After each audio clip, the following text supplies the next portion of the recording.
Panorama group, जो सोचता है वो करता है।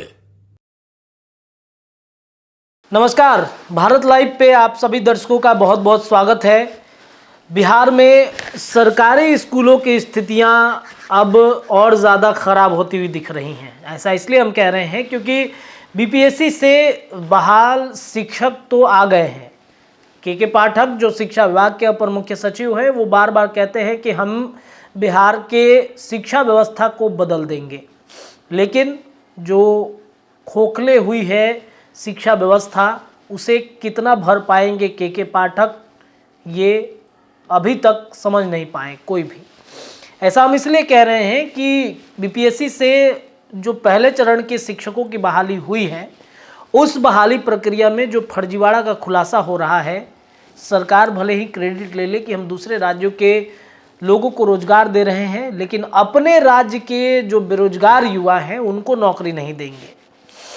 देखिए, कई दूसरे राज्यों के जो अभ्यर्थी पहुंचे हैं बिहार में, वो फर्जी डिग्री दे करके नौकरी कर रहे हैं और इसका खुलासा अब हो रहा है।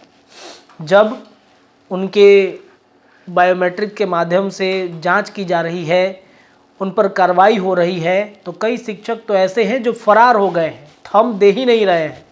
कई बीमारी का बहाना बनाते हैं, तो कई कहते हैं कि आज कुछ काम है जिस वजह से हम नहीं आएंगे।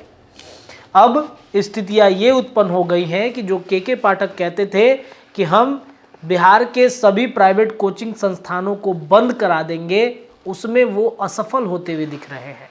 इतने योग्य शिक्षकों की बहाली उन्होंने करा दी है कि जो आंकड़ा आया है कि 10 लाख से ज़्यादा बिहार के सरकारी विद्यालय के बच्चे आज भी प्राइवेट कोचिंग पर ही निर्भर हैं।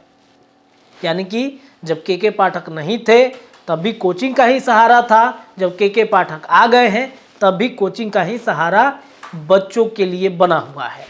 देखिए, हम ये नहीं कह रहे हैं कि बिहार में योग्य शिक्षक नहीं हैं, योग्य शिक्षक हैं।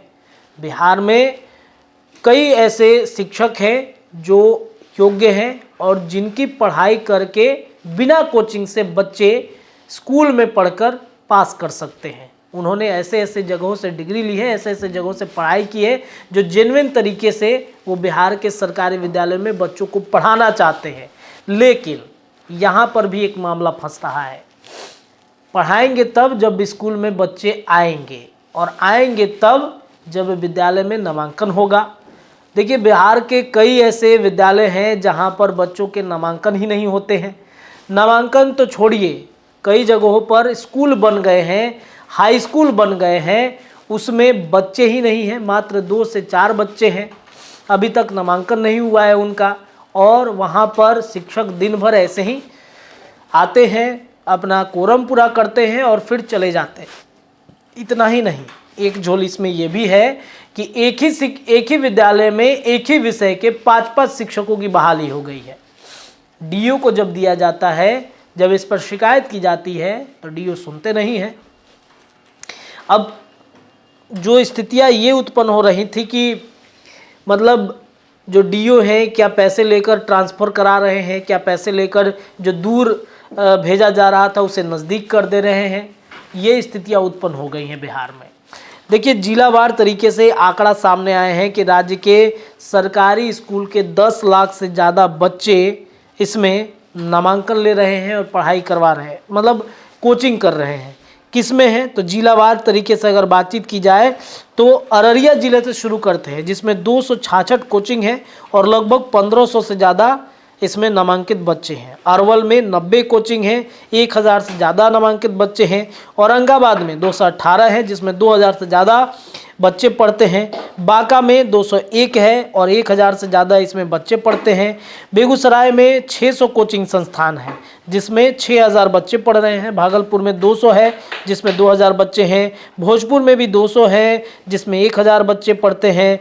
बक्सर में भी वही स्थिति है, इसमें भी 900 के करीब बच्चे पढ़ाई कर रहे हैं। दरभंगा की अगर बातचीत की जाए तो दरभंगा में 565 कोचिंग हैं और 6000 से ज़्यादा बच्चे हैं।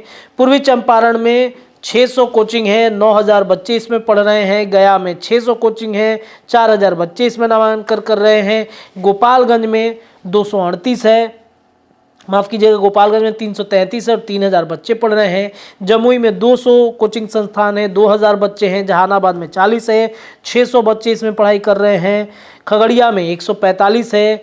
आपको बताएं कि लगभग 1400 के करीब में बच्चे यहाँ पे पढ़ाई कर रहे हैं। इतना ही नहीं, किशनगंज में 10,000 बच्चे पढ़ाई कर रहे हैं 243 कोचिंग संस्थानों में। कैमूर में 22,000 बच्चे जो हैं वो पढ़ाई कर रहे हैं इस वक्त 577 कोचिंग में। कटिहार में 577 है, 22,000 बच्चे इसमें भी हैं। लखीसराय में 102 है, इसमें 1800 बच्चे पढ़ाई करते हैं। मधुबनी की अगर बातचीत की जाए तो 482 कोचिंग है जिसमें 22,000 बच्चे पढ़ाई कर रहे हैं। मुंगेर में 90 कोचिंग है जिसमें 7,000 बच्चे हैं। मधेपुरा में अगर बातचीत की जाए तो 233 कोचिंग है जिसमें 24,000 बच्चे पढ़ाई कर रहे हैं। सबसे ज़्यादा संख्या अगर बातचीत की जाए तो इसमें मुजफ्फरपुर की है जिसमें 242 कोचिंग है और 42,000 से ज़्यादा बच्चे इसमें पढ़ाई कर रहे हैं। नालंदा में 368 है, 36,000 बच्चे इसमें पढ़ाई करते हैं।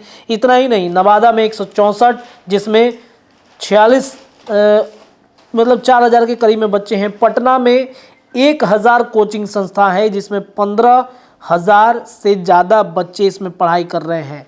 इतना ही नहीं, तमाम जगहों की अगर बातचीत की जाए, पूर्णिया में 500 जिसमें 9,000 बच्चे हैं। रोहतास में 126 जिसमें 9,000 बच्चे हैं। सहरसा में 522 जिसमें 26,000 बच्चे हैं। समस्तीपुर में 581 21,000 बच्चे। शिवहर में 92 945 बच्चे पढ़ाई कर रहे हैं। शेखपुरा में 152 11,000 के करीब में बच्चे हैं। सारण की अगर बातचीत की जाए तो 491 है जिसमें 7,000 से ज़्यादा बच्चे पढ़ाई कर रहे हैं। सीतामढ़ी में 357 है जिसमें 22,000 बच्चे पढ़ाई कर रहे हैं। सुपौल में 395 है जिसमें 6,000 बच्चे पढ़ाई कर रहे हैं। सिवान में 297 है जिसमें 4,000 से ज़्यादा बच्चे इसमें पढ़ाई कर रहे हैं। वैशाली में 284 है जिसमें 22,000 बच्चे पढ़ाई कर रहे हैं।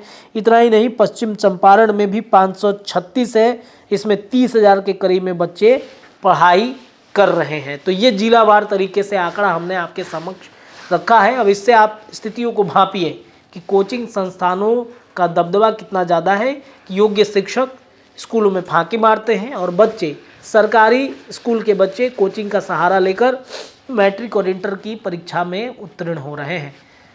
योग्य शिक्षक है, नामांकन नहीं है, एक ही स्कूल में 5-5 शिक्षक है। ऐसे में के पाठक जो कहते हैं कि हम सरकारी विद्यालयों को बदल देंगे, कैसे बदलेंगे, कई चुनौतियां उनके सामने हैं। हालांकि इन चुनौतियों को पार करेंगे, उम्मीद है। फिलहाल भारत लाइव के इस वीडियो में इतना ही। जुड़े रहिए हमारे चैनल के साथ। धन्यवाद। पनोरमा ग्रुप, जो सोचता है वो करता है। अगर ये वीडियो पसंद आई और वह बिहार के राजनीति और बिहारियत से सरोकार रखेनी तो सब्सक्राइब बटन दबा के चैनल के सब्सक्राइब कर ली। ओजे एगो घंटी बा, ओकरा बटन दबा देला से कुल सटीक और मारक खबर रुआ मुफ्त में मिल जाई। अगर रुआ पत्रकारिता के हमनी के नया प्रयोग में सहयोग कर चाहतानी तो ज्वाइन बटन दबा दी।